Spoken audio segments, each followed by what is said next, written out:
en espera de Trump. La capital estadounidense se prepara para la inauguración presidencial de Donald Trump, con el refuerzo de seguridad y ampliando los perímetros de vigilancia. Mientras en la frontera alistan la implementación de más acciones de contención migratoria.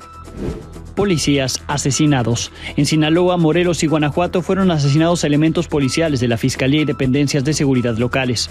Grupos del crimen organizado se atribuyeron los ataques. Cae Billy Álvarez. El exdirector de la cooperativa Cruz Azul fue detenido después de 5 años prófugo, abriendo camino a que todas las irregularidades de su periodo y posteriores sean destapadas. Defraudados en Yucatán. Un grupo de personas se manifestó tras haber sido víctimas de engaños en un nuevo modelo de fraude inmobiliario que alcanza a personal del Infonavit.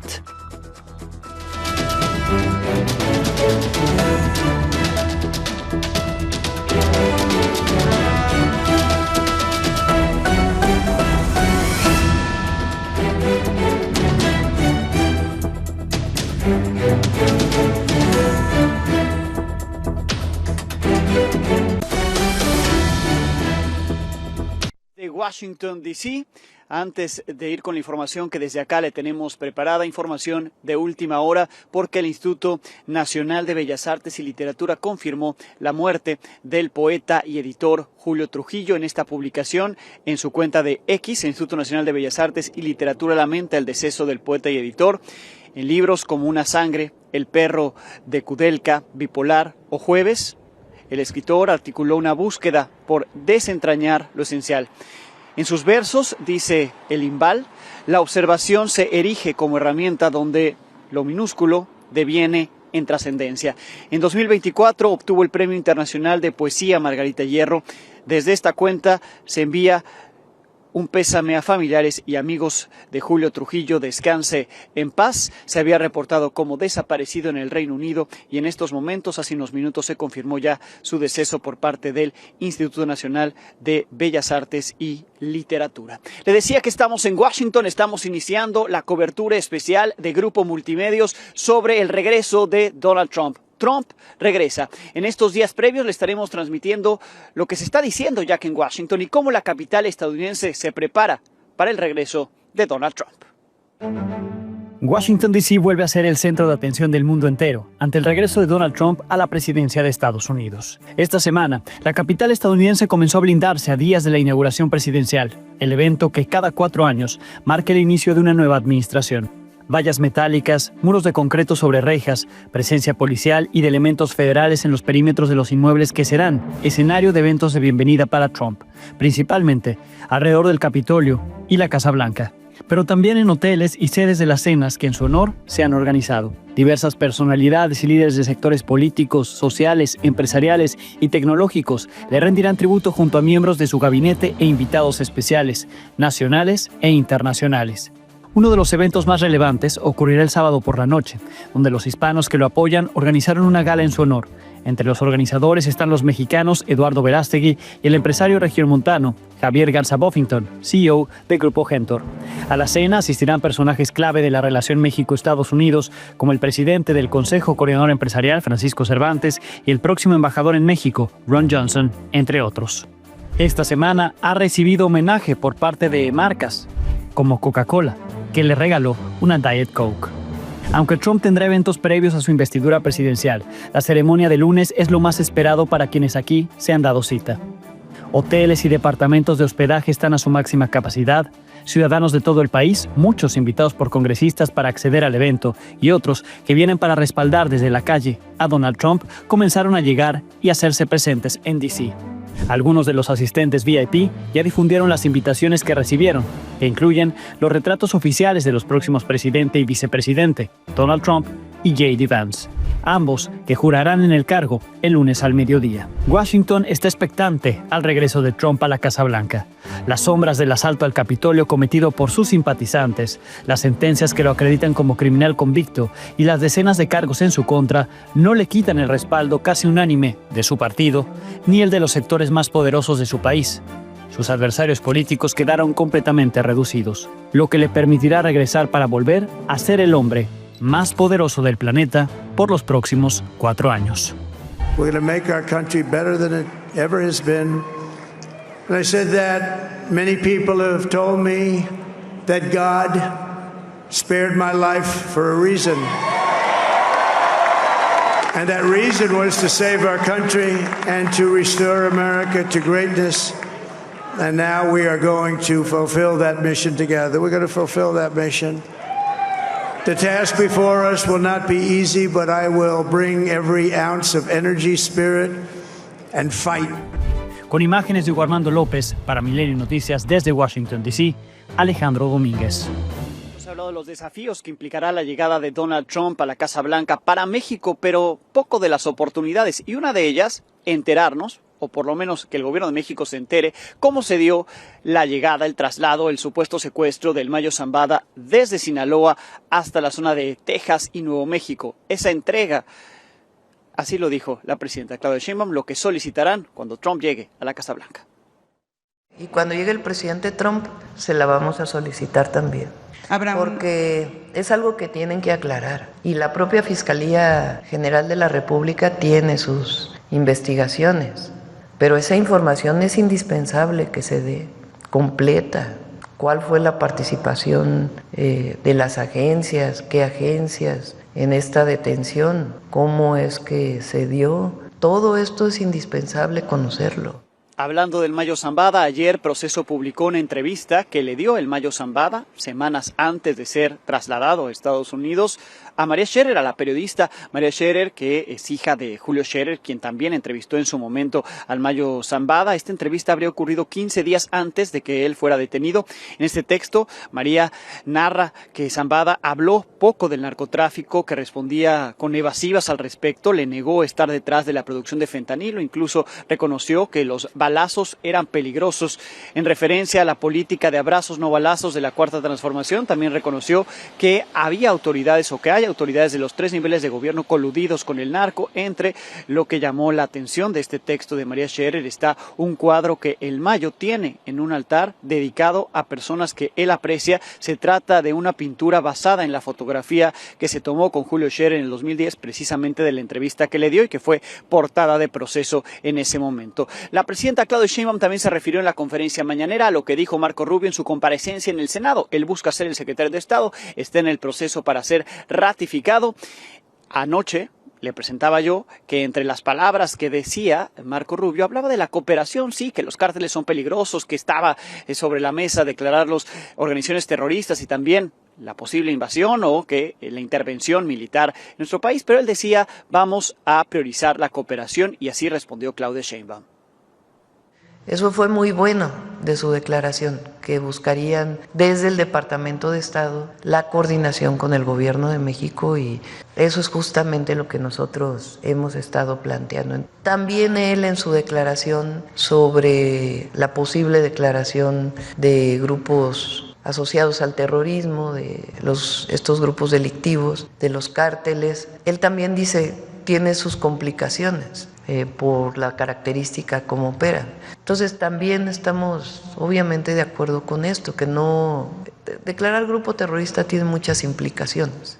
Aquí el Wilson Center, esta organización importante en distintas materias, se refirió a declarar a los cárteles como organizaciones terroristas y habló de las implicaciones que esto podría tener. Por ejemplo, daños colaterales, afectando la economía regional. En un estudio revela que esta designación generaría sanciones penales y financieras, como el congelamiento de bienes de personas vinculadas a los cárteles, pero también de personas ajenas a ellos. Otro de los desafíos que enfrenta nuestro país y el mundo por la llegada de Donald Trump es la política contra los migrantes. Mis compañeros Liliana Padilla y Omar Brito son dos de los reporteros desplegados ya en la zona fronteriza entre México y Estados Unidos y tienen el detalle de lo que allá ya se está avanzando previo a la llegada de Trump, el reforzamiento fronterizo.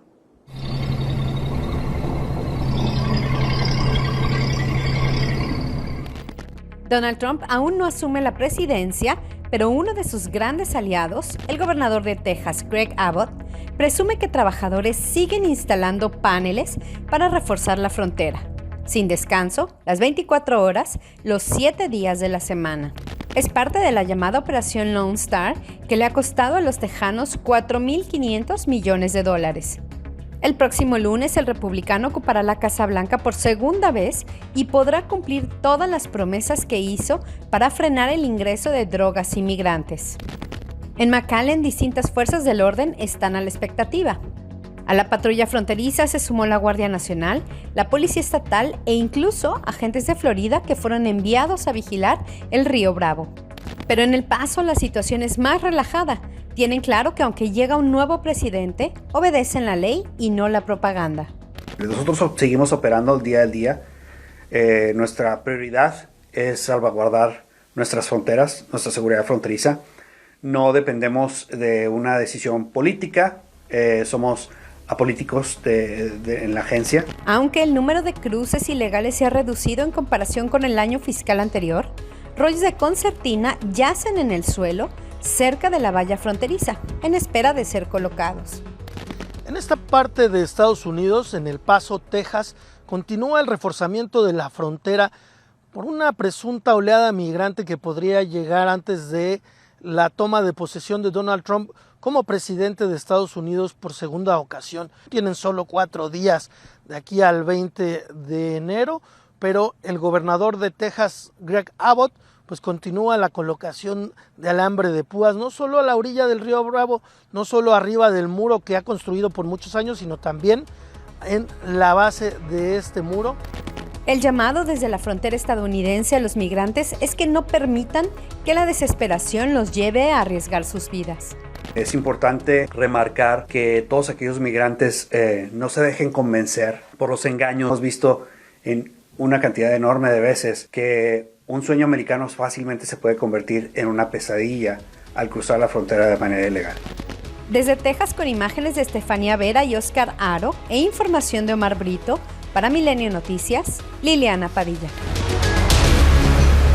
Siguen dando los nombramientos en puestos clave para la administración de Donald Trump. El día de hoy se dio a conocer quién ocupará el cargo de director de la patrulla fronteriza. Así lo dio a conocer el New York Post, que adelantó que será Mike Banks, un ex agente fronterizo. Ahora encabezará a la patrulla fronteriza. Fuentes confirmaron en ese medio que pese a que los agentes están contentos con su actual director, el jefe actual de la patrulla, pues ven bien a un nuevo liderazgo. Mike Banks tiene más de 23 años de experiencia en este tema fronterizo, sobre todo en la región México-Estados Unidos. Hay mexicanos que son optimistas.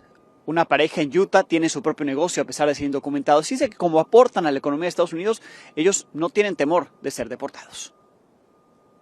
Creemos y consideramos que probablemente él se va a dirigir con esas personas que realmente tienen algo que deben, me refiero a felonías, que son personas que realmente no están haciendo un bien para el país.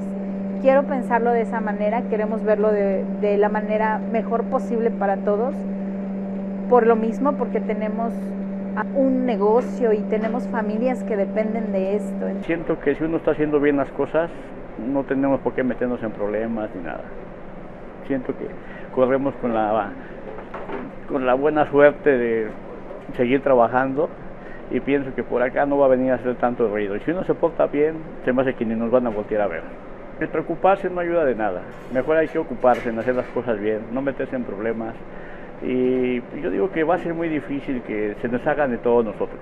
Gracias Alicia Mireles, que desde Utah nos envía ese material. Ahora vamos con lo que envía Said Betanzos desde California, porque vea lo que está ocurriendo con nuestros paisanos. Quienes perdieron todo en los incendios, ahora son amenazados por los dueños de esas casas. Ellos rentaban las propiedades, se destruyeron con los incendios y quieren que les devuelvan los depósitos. Bueno, pues los están amenazando con acusarlos de que son indocumentados para que los deporten. Aquí sus testimonios.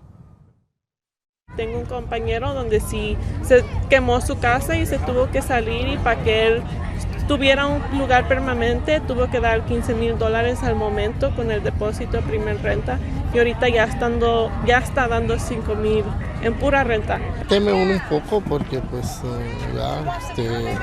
pues obviamente está uno ilegal, pues no se sabe, solo Dios sabe si pues le puede tocar a uno o no, ¿verdad? Están amenazando a mucha gente, como Donald Trump no quiere personas indocumentadas como nosotros, pues nos amenazan y nos acosan con que nos quieren mandar migración. La presidenta Claudia Sheinbaum insistió en que todo aquel mexicano que sea regresado a México, ya sea por un proceso de deportación o por su propia cuenta, tendrá el apoyo necesario. Ya tenemos un plan muy elaborado, solo que vamos a esperar a lo que vaya a anunciar el presidente Trump para poderlo informar. A todas las personas que quieran regresar de manera voluntaria, los vamos a recibir como lo que son, mexicanos y mexicanas trabajadores, con un gobierno solidario que les va a brindar la mano y el apoyo. ¿Estará segura la frontera para recibirlos, presidente? Sí. ¿Por qué millones de latinos votaron por Donald Trump a pesar de las amenazas? ¿Por qué entre esos latinos hay mexicanos? Lo hablé con Jesús Márquez, mexicano, integrante de Latinos for Trump. Aquí lo que me dijo. ¿Qué sentir como miembro de Latinos for Trump, pero también como mexicano, claro, que radicas en Estados Unidos? ¿Qué significa el regreso de Trump? Significa mucho, ¿no?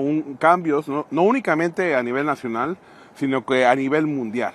El regreso de Donald Trump le da una revitalización al país en sí y a Estados Unidos, pero también a toda Latinoamérica. Esto es bueno para México inclusive. ¿Por qué? Bueno, porque vamos a ver cambios. Por ejemplo, una guerra comercial con China que va a beneficiar más a México. Todo esto que viene va a beneficiar no nomás a Estados Unidos, sino también a México. En México hay temor, hay incertidumbre, dicen que pueden pasar muchas cosas, que está la amenaza de los aranceles, que van a regresar a muchos migrantes. Como mexicano que apoyas a Donald Trump, ¿por qué esos discursos estarían equivocados? O, si tienen algo de cierto, ¿cómo actuar con cautela ante lo que apenas comenzará? Antes que nada, mira, los aranceles es una forma de presionar al gobierno de México, sí, no a los ciudadanos mexicanos, sino al gobierno de México para que haga un poco más de trabajo al revisar su frontera sur, para impedir que crucen los millones y millones de personas que están cruzando por México para llegar a Estados Unidos. Esto es algo que afecta no nomás a Estados Unidos, también afecta a México. No sé por qué el gobierno de México se rehúsa a hacer ese trabajo, ¿no?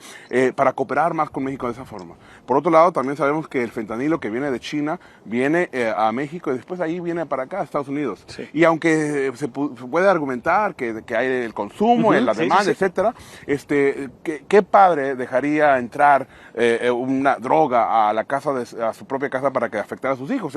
Obviamente Estados Unidos tiene todo el derecho de tratar de impedir que entren las drogas. Ya después hablamos de cómo tratar a las personas que son adictas a eso, ¿no? Pero esto, independientemente de que sea una presión hacia con México, sí, va a ayudar también en otras partes, ¿no? Por ejemplo, en el factor de comercial, México es el principal socio de Estados Unidos, ¿verdad? Y eso va a continuar. Es más, va a crecer ahora que traigamos muchos negocios de China para México, pero tampoco que sean los chinos los que lo hagan, sino que sea Estados Unidos. Para nuestros paisanos que también a lo mejor llegan a tener miedo, o familias de nuestros paisanos que están acá por el tema de deportaciones masivas, desde el día 1 se han anunciado, han comenzado algunas redadas en California que son ajenas al gobierno de Donald Trump, son de este gobierno todavía, migrantes que llegaron sin documentos, muchos de ellos que han hecho una vida por acá. Hay riesgo de separación de familias, hay riesgo de que esos mexicanos que ya tienen acá hasta se han establecido puedan volver o ser deportados a México. Desde luego que no. Yo le digo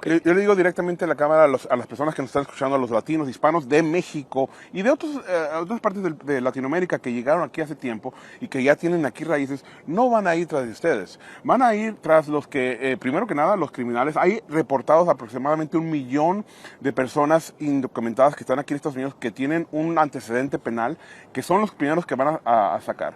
Y después de ahí hay alrededor de 11 millones de personas que llegaron en los últimos 4 años. La mayoría ni siquiera vienen de México, la mayoría vienen de la mitad de Latinoamérica, del sur de América, pero también de otras partes del mundo. Entonces no van a ir tras esos mexicanos, esas personas que ya tienen tiempo aquí, van a ir tras los criminales y los que han entrado, por cierto, los que han entrado últimamente que han hecho una carga fiscal para el país. ¿Por qué? Porque están dependiendo, se les está dando muchísimas regalías y ayudas sociales que normalmente a los mexicanos de antes nunca se les dio. Entonces los latinos por eso votaron por Donald Trump. El 45% de los latinos votaron por Donald Trump porque están cansados también de ver que está pasando eso, que está la frontera abierta y que se les está dando todo tipo de regalías mientras que ellos son los que trabajan y pagan por eso.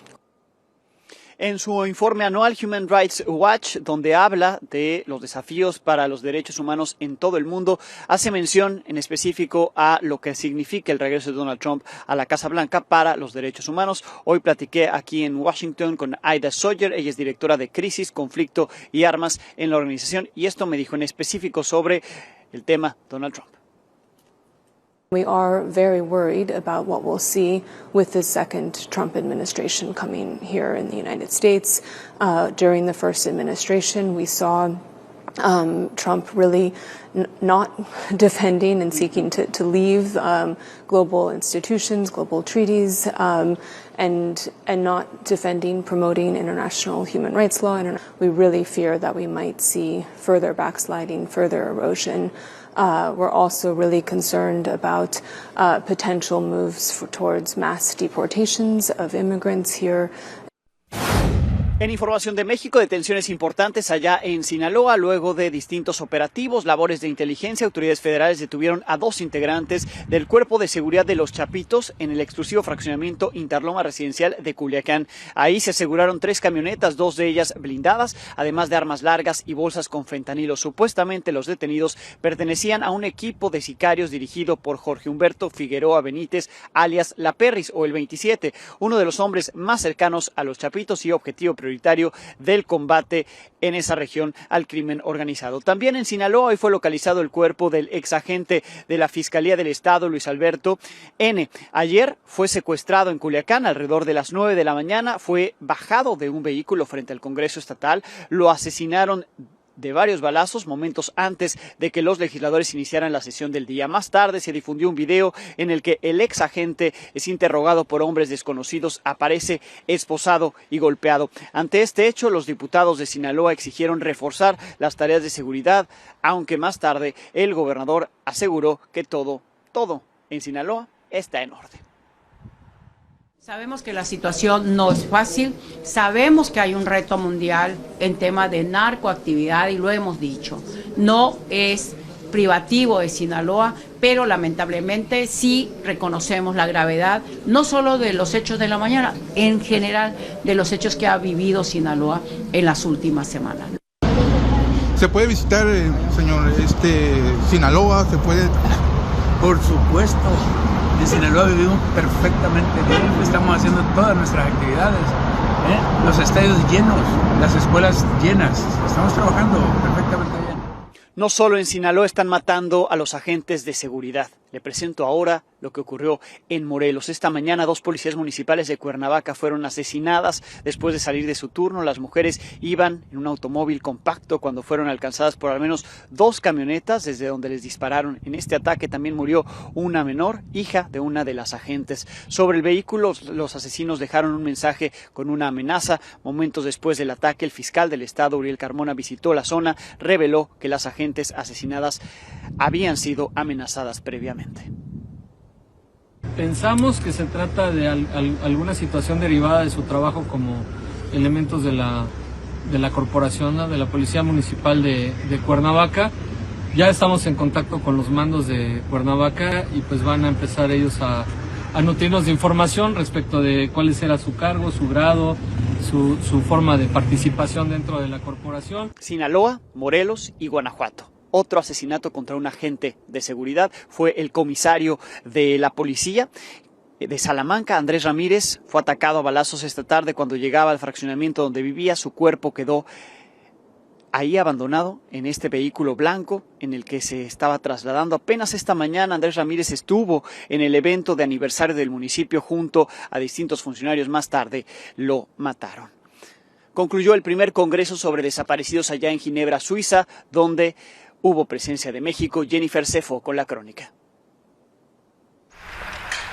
Muy buenas noches. Concluye el primer congreso sobre desapariciones forzadas en Ginebra, Suiza. México, con una gran participación, busca ayuda internacional y más apoyo de la ONU. El cierre del primer Congreso sobre desapariciones forzadas culminó con ponencias como fortalecer los procesos de búsqueda, en la que participó la mexicana Yolanda Morán del colectivo Buscando Desaparecidos, en el que dejó claro que las herramientas son insuficientes y que la justicia en el país no se imparte. Y nos dicen, pero si viene el presidente y nos dice que no pasa nada, que son esporádicos. A ver, nos podrán decir mentirosas a las más de 120,000 familias, sí, pero yo creo que a un organismo como la ONU, el Comité de Desaparecidos de la ONU, el resultado de la visita fueron 83 recomendaciones de un delito generalizado. ¿También ellos son mentirosos? Catherine Bomberger, quien lidera la Organización Mundial de Derechos Humanos y quien trabajó de la mano de la Fiscalía de Nuevo León en el tema de desaparecidos, asegura que México necesita ayuda internacional. I mean, the Commission on Missing Persons has done good work. I saw the facility in Coahuila, for example. It's magnificent. I think they've done a lot of work. As I said, I think Nuevo León has done a lot of work. But now it has to occur on a national level. There really needs to be a national strategy that integrates the good work that has been done in some of the individual Mexican states, and to ask for the support from international organizations who are always ready to help. Durante el Congreso, México expuso los avances en materia de identificación de personas y las acciones urgentes establecidas por el Comité contra la Desaparición Forzada de la ONU. Lo que sí observamos que hay este compromiso del gobierno federal de dar esta respuesta y implementar mecanismos pragmáticos, y al fin lo que necesitamos es el cotejo de información de persona con y la persona sin vida. La decisión que tomó la Suprema Corte de Justicia de la Nación al hacer obligatorias las decisiones de Naciones Unidas que ordenan la búsqueda de personas desaparecidas. Nos parece que es algo positivo. En medio del drama de la desaparición de más de 120,000 casos, mostrar algo tan importante como es la decisión de nuestro máximo órgano de justicia en el sistema de Naciones Unidas, en un lugar donde hay gente de todas partes del mundo, es bastante relevante. Para Milenio Televisión, desde Ginebra, Suiza, Jennifer Sefo.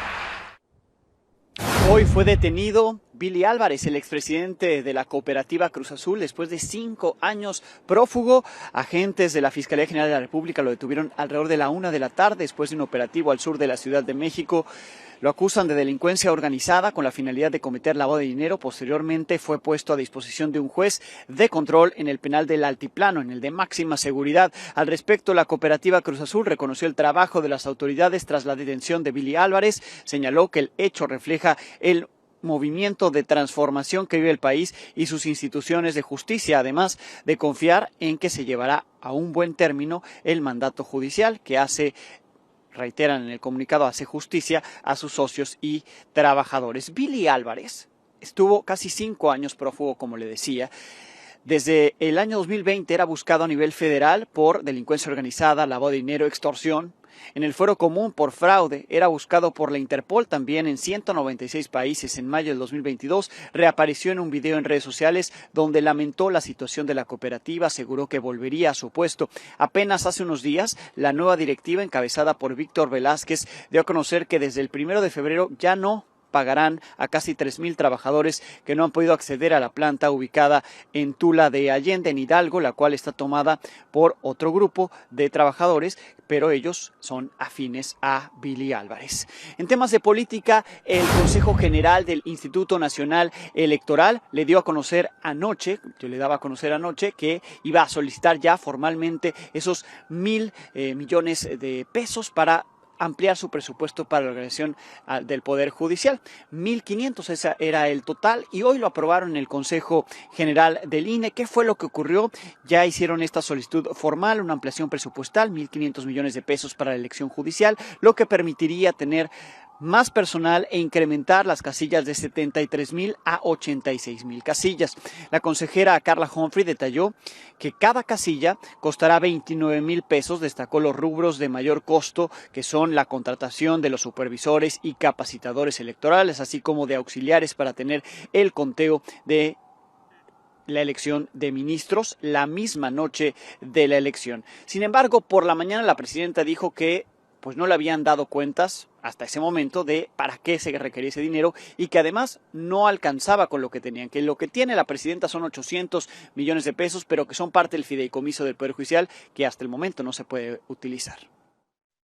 Lo único que hay disponible hoy son los 800 millones de pesos de uno de los fideicomisos de la Corte. Es lo único que está disponible. Los otros en este momento tienen algunos amparos. Y además, entre otras cosas, para eso va la Secretaría de Gobernación pues a este llamado que pidió la Corte de tener un diálogo. Entonces, hasta ahora es lo único que hay disponible y desde mi punto de vista tienen que decirle al pueblo de México por qué se requiere más recurso. Capacitación, incluso el aumento de las casillas a 86,000. Entonces se entendía que solamente estaba ya el Congreso por autorizar esta última parte. Pues sí, pero no hay 1.500 millones de pesos.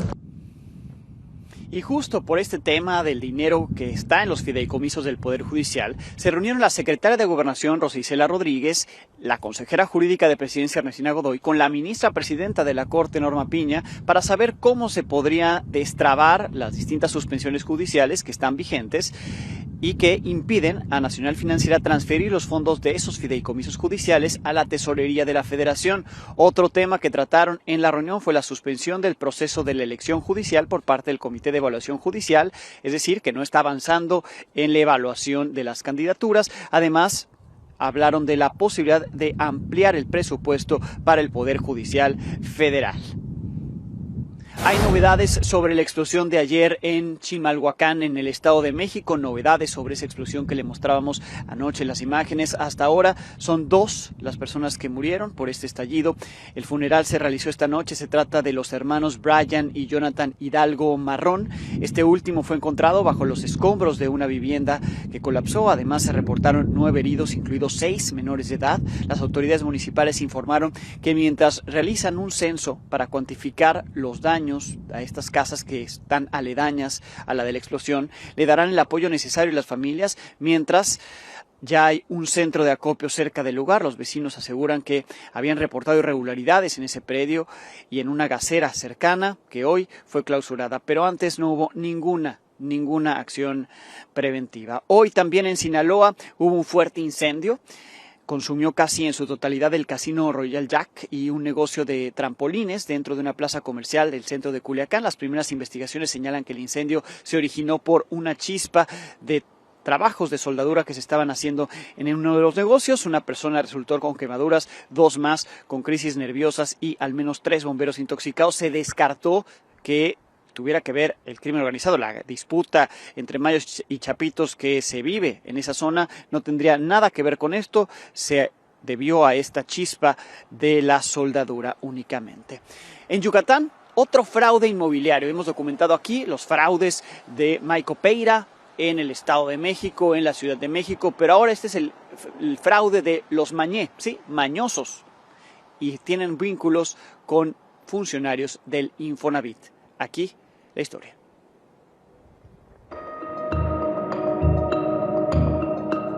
Créditos hipotecarios impagables y decenas de casas en obra negra son resultado de acciones fraudulentas del denominado cártel inmobiliario de los Mañé, que opera en Yucatán. Se trata de una red de corrupción liderada por Ricardo Mañé Lara y de sus hijos Moshe Alvarado, José Ricardo y Cristian de Jesús, este último exfuncionario del Infonavit en el área de crédito, quien habría usado sus conocimientos para engañar a los compradores de inmuebles.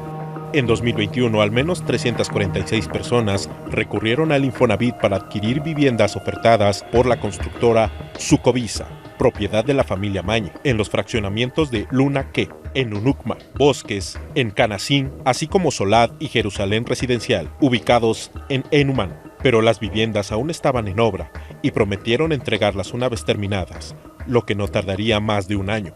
Mientras tanto, a los trabajadores les descontaban mensualmente los pagos de su salario. Muchos recibieron pronto las escrituras, pero meses y años pasaron y hasta hoy no han recibido sus casas. Es una de las que están abandonadas de la última etapa. Ellos me alegan que pues la constructora no se quiere ser responsable y la constructora aboga que la financiera no le está dando los recursos y entre ellos están tirando lo que es la bolita. En 2021, el mismo año que solicitaron sus créditos, la constructora Sucovisa se declaró en quiebra y las oficinas que rentaban en este edificio están vacías. Esta y la financiera Yabo Capital no atienden a los afectados y el Infonavit tampoco les da respuestas, solo insiste en que tienen que terminar de pagar sus deudas. Solo de intereses, hoy José Martín debe casi 100,000 pesos. Tengo 3 años batallando con este problema. El Infonavit me dice nada más que lo va a gestionar con la Ciudad de México. Oficinas centrales, me generaron interés, que eso quieren que yo lo pague. No puedo usar mi crédito en otro lugar. Muchos de los afectados ya interpusieron denuncias ante la Fiscalía Estatal y la Procuraduría Federal del Consumidor. Sin embargo, están seguros que Mañe y sus hijos ya salieron del estado o del país, con millones de pesos que el Infonavit les pagó. También acusan al instituto de lavarse las manos y abandonarlos.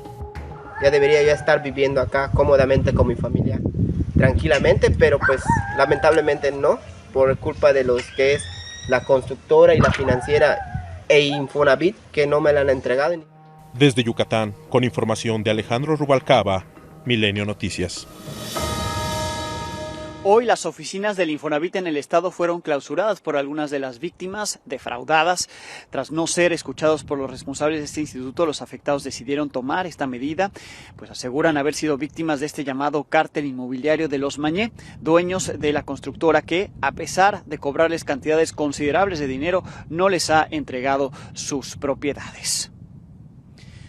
Israel bombardeó nuevamente la franja de Gaza, dejando alrededor de 80 personas muertas, argumentando que jamás había dado marcha atrás en algunos puntos del frágil acuerdo de tregua y liberación de rehenes recién anunciado. Un alto dirigente de Hamás rechazó las acusaciones y aseguró que esos señalamientos no tenían ningún fundamento. De hecho, Israel, que había aplazado la votación del gabinete sobre el esperado acuerdo de alto al fuego que detendría los combates en la franja de Gaza, había ministros que estaban todavía considerando renunciar si Israel accedía a retirar al ejército de la franja de Gaza y de la frontera con Egipto, como está estipulado precisamente en la primera fase del acuerdo, y faltaba precisar cómo sería la liberación de rehenes. La oficina del primer ministro Benjamín Netanyahu anunció esta noche que este viernes finalmente votarán el acuerdo y será una realidad. Con esto hacemos una pausa y volvemos. Línea Taide, buenas noches. Muy buenas noches, Alex. Buenas noticias con la selección mexicana que le gana 2-0 al Inter de Porto Alegre, justamente allá en Brasil. Los goles fueron de Eric Lira al minuto 35, ahí vemos justamente las acciones, y después apareció Jorge Rubalcaba para sentenciar el partido. A ver, Alex, este equipo, que hay que decirlo, no fue ni el A, ni el B, ni el C, ¿no? Fue un equipo totalmente alterno para Javier el Vasco Aguirre, que al final, pues recordemos, no le prestan los jugadores en la Liga MX los que él quería. Se quejó de eso porque el Vasco es bastante frontal y dice les faltó negociar bien con los clubes en ese aspecto, que prestaran a los elementos que realmente quería. Pero bueno, más allá de eso, hoy a destacar justamente la personalidad de estos futbolistas, de estos jóvenes que en lo futbolístico lo hicieron bien. Obviamente hubo algunos lapsos en los que se sintieron presionados con los más de 50,000 espectadores que había justamente en las tribunas del Inter de Porto Alegre, pero también hay que destacar eso, la personalidad, y que se pararon con valentía, que hicieron los goles y que seguramente uno que otro le llenó el ojo justamente Javier el Vasco Aguirre, y podríamos verlo en la próxima fecha FIFA. Por lo pronto, el próximo martes, recordemos que la selección mexicana se mide a River Plate allá en Argentina, viaja el equipo de Javier Aguirre, otro duelo interesante, otro duelo importante, pero pues volvemos a insistir, ¿no? De poco le sirve a una selección mexicana, que al final es una selección alterna, que no es la selección que quiere Javier Aguirre, que sí le sirve para ver a algunos jugadores, pero cuando se tienen este tipo de partidos, Alex, hay que tener a los mejores. Claro. Bueno, a lo mejor esta selección alterna da sorpresas, Mine, porque Ojalá. luego no están comprometidos lo de la mayor, ¿no? Entonces, ojalá que haya sorpresas y que aquí esté el equipo que requiere nuestra selección. Gracias, como siempre, Mine. Muy buena noche. Buenas noches, uno hasta el fondo, Gil Gámez.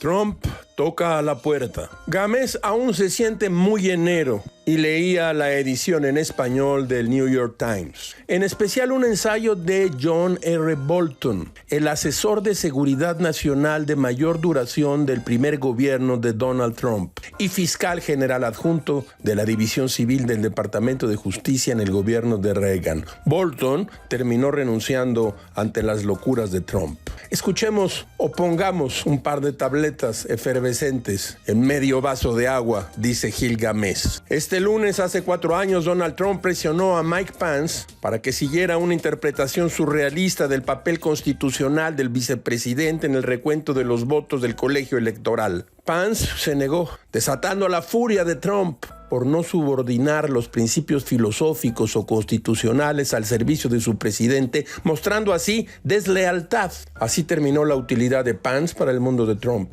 aunque fuese un final honorable para Pence. Ahora Trump está seleccionando al personal clave para su segundo mandato, aunque los posibles designados varían en filosofía, competencia y carácter. Desafortunadamente, un requisito es constante: la probabilidad de que ejecuten las órdenes de Trump sin observar las normas y estándares de un gobierno eficaz, o quizá incluso sin cumplir con la legalidad. Todo es muy raro, caracho. Como diría Alfred de Musset, el odio, la única pasión que sobrevive a la esperanza. Como les decía al inicio, iniciamos nuestra cobertura especial. Trump regresa para todo Grupo Multimedios. Llegamos hoy, vuelo directo en Aeroméxico. Nos quedaremos unos días más para llevarle todos los detalles previos a la llegada o al regreso de Trump a la Casa Blanca. Mañana tendremos algo nuevo que contarle desde acá a las 22 horas.